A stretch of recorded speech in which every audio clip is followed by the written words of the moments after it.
At Revenge World, there are moments that hesitate before they announce themselves, not because they are small, but because everyone in the room quietly agrees to let them happen. This was one of those moments. Lauren Whitmore's experience matters because nothing was taken from her loudly. It was reassigned, politely, in public. What follows is the way she remembers it. I was still standing when my brother noticed me. Evan lifted his glass, took a sip, then looked past my shoulder like he was checking spacing. His eyes came back to me. He didn't smile. He didn't frown either. He tilted his chin toward the back corner of the room, near the swinging door where servers moved in and out. "Not here," he said. A pause. "That's where you should sit." I followed the line of his chin and saw it. A single folding chair, half tucked beside the service corridor. No place setting, no name card. I laughed once, under my breath. Not because it was funny, because my body still thought this might be a joke. Mom's lips tightened. "Lauren, don't start. It's just seating." I nodded. That was easier. I walked over, set my clutch on the floor, and sat down. The chair wobbled. I kept my coat on. A server stopped in front of me. "Can you sign off on the wine list?" I took the clipboard without correcting her. From the main table, Evan's voice floated over the room. "Family like this is everything." We noticed how no one looked back. I adjusted the chair with my foot and thought about how long I'd been good at sitting where I was told. If this moment feels familiar, stay with it. I'd been sitting there maybe 5 minutes when my phone buzzed. Mom's name lit up the screen. I didn't answer right away. I watched a server brush past my knee with a tray and mouthed sorry even though she hadn't touched me. "Later," she said. Like she already knew I'd step out. "We're running behind." "I'm here." I told her. I saw a pause. Then, softer. You know how Evan gets when he's stressed. I looked at the chair. One leg still slightly crooked. I know. That had always been enough. Knowing. Growing up. Evan broke things and laughed. I fixed them and stayed quiet. When he forgot birthdays, Mom said, "That's just him." When I remembered everyone's, she smiled like it was a nice extra, not something that held the whole thing together. "You're good at this stuff," she went on. "Logistics. Details. I work in compliance." I said, "That's not the same thing." She laughed lightly. "See, always so serious." A waiter leaned in. "We're about to do another round of toasts." I nodded and waved him on. Mom cleared her throat. "You don't mind sitting wherever tonight?" "Right. It's a lot. I already am," I said. She didn't respond. The line went quiet before the call ended. I kept thinking about the call from the restaurant, the one from 3 weeks earlier, while the band tuned up behind me. Private dining, River North. The woman had said, crisp and polite, "We'll need a non-refundable deposit to hold the room." "How much?" I asked, already opening my calendar. 1,500, she replied, and a card on file for the remaining balance. "We estimate somewhere between 8,700 and 9,200, depending on final selections." I wrote it down. Slow. Careful. "That's fine," I told her. "I'll handle it." She paused. "Are you the host?" I hesitated for half a beat. "I'm coordinating." "Perfect," she said. "We'll send the confirmation shortly." I remembered hanging up and staring at the email. My name listed under primary contact, not Evan's, not Mom's. Mine. Back in the room, a server passed me with a basket of bread. He stopped, glanced at the chair. "You're good here." "Yes," I said. "I'm fine." He nodded and moved on. From the main table, Mom was laughing. Evan's hand rested on Natalie's back. Someone clinked a glass. I folded my hands in my lap and thought about how easy it had been to say I'd handle it. Time moved differently from the corner. Plates arrived at the main table in waves. Silverware chimed. Someone laughed too loud at something Evan said, and Natalie leaned into him like she'd practiced it. every so often. A server pushed through the swinging door behind me, warm air brushing my arm, the smell of garlic and butter hanging for a second before disappearing. Mom stood to adjust her chair and finally noticed where I was sitting. "Oh," she said, like the word had just occurred to her. "Lauren." I looked up. She walked over halfway, stopped, then smiled. "You're okay back here." "Right. It's just easier this way. We didn't want to crowd the table." "I'm fine," I answered. The words came out clean. No edge. She nodded quickly, relieved. "Good. I knew you'd understand." Evan didn't turn around. He raised his glass instead. "To family," he announced. "To the people who show up." The table clinked in response. A woman across from him leaned over. "Where's your sister sitting?" He tilted his head toward me without looking. "She's good." That was all. I shifted in the chair. One leg scraped softly against the floor. A server paused near me, checking his notes. "Sorry," he murmured. "Are you with the party or I'm with them?" I said. He glanced toward the main table, then back at me.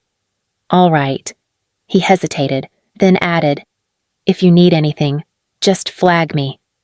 He walked off, already focused elsewhere. Minutes passed, then more. I watched Natalie wipe her mouth with a napkin, watched Evan squeeze her hand. Someone passed around a phone. Pictures already being taken. No one looked my way. We've seen this kind of moment before at Revenge World, not the loud kind. The kind that settles because no one interrupts it. A server brushed past again. My chair rattled slightly when I adjusted it. I rested my hands on my knees and stayed where I was, because leaving would have made it a thing. And staying had always been easier. It happened right after the salads were cleared. A man in a dark vest stopped in front of me, holding a clipboard against his chest. He glanced at the chair, then at the open space behind me where servers kept moving through. "Hi," he said, voice low. "I just need a quick sign-off on the wine selections before the next course." He flipped the page toward me without waiting. I took the clipboard. The paper was warm, like he'd been holding it a while. Rows of bottles, check marks, a neat column of totals. I didn't order anything. I told him. He smiled, polite and distracted. "You're listed as the contact." I looked at the page again. My name was there. Spelled right. "That's fine," he added. "Just a signature so we can keep things moving." I nodded once and handed it back without writing anything. He paused, then laughed lightly. "Sorry about that." His eyes flicked toward the main table. "Busy night." From across the room. Evan's voice cut through. Another round. "Let's keep it going." Natalie clapped. Someone cheered? The man waited a beat, then tucked the clipboard under his arm. "I'll circle back." When he walked away, a server leaned in to refill water glasses. She stopped at me first. "Are you coordinating the timing for dessert?" she asked, already reaching for the pitcher. "No," I said. She blinked. "Oh, sorry." Then, quieter. "Just let us know if you need anything." She moved on. I sat there with my hands folded, watching the room keep running smoothly. It occurred to me how natural it felt for everyone to assume I was part of how things worked, just not part of why they mattered. The music softened near the end of the meal. Plates were cleared without much noise, stacks of them moving past my shoulder like a quiet current. I was watching a server straighten the candles when someone stopped in front of me again. Different person this time. Taller, calm. He held a slim folder instead of a clipboard. "Hi," he said, keeping his voice low. "I just need a signature to close out the remaining balance on the room." He opened the folder just enough for me to see the total. The number looked familiar, not shocking, just heavy in the way responsibility always is. I stood up. The chair scraped softly. A few heads turned. I walked past the service door, past the edge of the table, until I was standing where everyone could see me without it feeling like a scene. I was told this table was for family. I said, steady. so I assumed the bill would be too. The room stilled. Not dramatic. Just paused. Evan let out a short laugh. Come on, Lauren, don't do this. Mom leaned forward. You're overthinking. It's been a long night. I looked at her. I sat where I was told. Dad cleared his throat. You already covered the deposit. I did, I said. 1,500. Non-refundable. A breath. I also handled the calls, the timing, the minimums. I showed up early. I didn't eat. I didn't drink. Evan shifted in his chair. You're making it weird. I glanced at the corner, the folding chair, the service door swinging open again, warm air spilling out. I was seated back there, I said, near the staff entrance. Natalie finally turned. Her smile faltered, just slightly. The man with the folder stood still, eyes moving between us. I closed the folder gently and handed it back. I'm not signing this. Mom's voice dropped. Lauren, please. I shook my head. I'm done handling things tonight. No one reached for the folder. No one offered another card. I picked up my coat from the back of the chair and slipped it on. The fabric felt heavier than it should have. As I walked away, I heard Evan say my name once. Just once. Not loud. I didn't stop. Behind me, the room stayed quiet long enough to notice. By the time I got home, my feet hurt and my phone wouldn't stop buzzing. I kicked my shoes off by the door and set my keys on the counter. The apartment felt too quiet, like it was waiting to hear what happened. The first message was from Evan. What was that? A few seconds later, you embarrassed us. I didn't respond. Mom followed right after. We need to talk. Then another. You didn't have to do that in front of everyone. I sat on the edge of the couch and stared at the screen until it dimmed. Another buzz. Evan again. Just pay the rest and we can smooth this over. You always take things so personally. I set the phone face down. A few minutes passed. Then it rang. An unfamiliar number. I let it go to voicemail. It rang again. Softer this time. Like whoever it was had stepped back and tried a different tone. When I answered, the voice on the other end hesitated. Hi, Lauren. It's Natalie. I leaned against the counter. Okay. There was a pause. I could hear other sounds behind her. A door closing. Footsteps. I just wanted to ask you something, she said. And you can say no. I waited. Did you really pay for all of it tonight? The deposit? The room? Everything. I closed my eyes once before answering. Yes, I told her. I paid the deposit. 1,500. I coordinated the room, the timing, the minimums. Natalie didn't speak right away. I heard a breath leave her slowly, like she was counting. They told my dad it was Evan's idea, she said. That you offered. I leaned back against the counter. The edge pressed into my spine. They asked. I agreed. That's all. Another pause. This one heavier. I didn't know, she said. About the chair, or where you were sitting. That part wasn't hidden. I said. It just wasn't announced. She exhaled again. My dad was furious. Not about the money, about the lying, a softer note. And about you. I pictured the room again, the table, the space behind it. He called the restaurant this morning. She went on, asked for a breakdown. They told him your name was on everything. I didn't respond. He said if this is how your family treats you in public, he needs to rethink what he's walking into. She hesitated. So do I. In the background, someone called her name. A man's voice, firm, controlled. I should go, she said. I just wanted you to know I see it now. That's enough, I said. After we hung up, I stood there a moment longer. My phone was quiet for the first time all night, on the counter.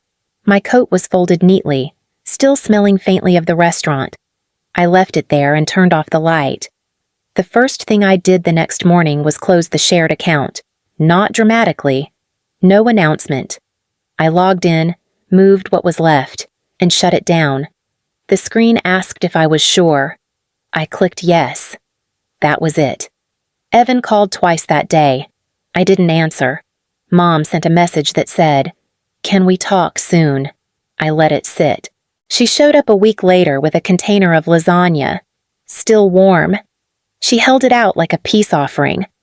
"I'm not here to argue," she said, "or to fix anything." I stepped aside and let her in. She sat at my small kitchen table and folded her hands. "I didn't see it," she said quietly. "Not because it wasn't there, because it was easier not to." I waited. "You made things work," she continued. "So we assumed you always would. That's not the same as being okay with it," I said. She nodded. "I know. She didn't ask me to forgive Evan. She didn't ask me to come to anything. She just said, 'I'm sorry,' and meant it in a way I hadn't heard before. After she left, I didn't feel lighter. I felt steadier. A month passed, then another. I took myself out to dinner one night, a small place a few blocks from my apartment. No reservation, no planning. I picked a seat by the window and ordered what I wanted. I ate slowly. I stayed until I was done. Lauren Whitmore didn't lose her place at a table that night. She realized she'd been standing the whole time, waiting to be told where to sit. I don't do that anymore. If this story stays with you, you know where to find the others. At Revenge World, we notice when someone stops holding up a room that never held them back.